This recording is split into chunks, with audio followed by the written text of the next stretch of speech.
কিছু কিছু স্মৃতি মুছতে চাইলেও মোছা যায় না, এটাই হলো তার বাস্তবতা। ফোনের গ্যালারিতে গিয়েছিলাম যে কিছু ছবি ডিলিট করে দিই, যেহেতু মেমোরি অনেক ফুল হয়ে গিয়েছে, তাও ডিলিট করতে তো কিছুই মন চায় না।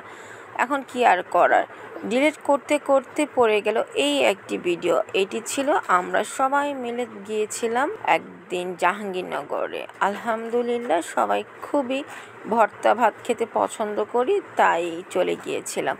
সাথে ছিল আমার 2 বোন এবং ভাবিও। তাই এই ভিডিওটা যেহেতু এডিটিং করা হয়নি, আজ ভাবলাম এডিটিং করে ফেসবুকে রেখে দিই আর ফোন থেকে একেবারের জন্য ডিলিট করে দিই। কেমন হলো বলুন তো? এই তো দেখতেই পাচ্ছেন বিভিন্ন ধরনের তরকারি রান্না করা আছে।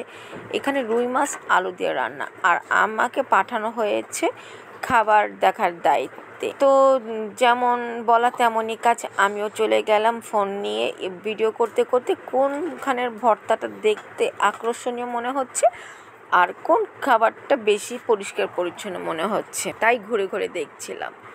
দেখতে দেখতেই এই তো দেখুন অনেক ধরনের খাবার, তাই ভাবলাম যে সব খাবারই ভিড়, কোনোটা থেকে কোনোটাই কম না।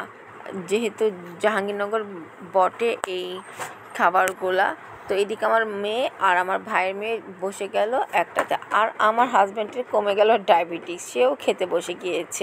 আলহামদুলিল্লাহ চিকেন নেওয়া হলো, ডাল নিল, শাক নিল আমার হাজব্যান্ড, আর আমি আর আমার শাশুড়ি ভর্তা খেলাম ইচ্ছা মতো। আলহামদুলিল্লাহ খুবই ভালো ছিল দিনটা। কেমন লাগলো আপনাদের?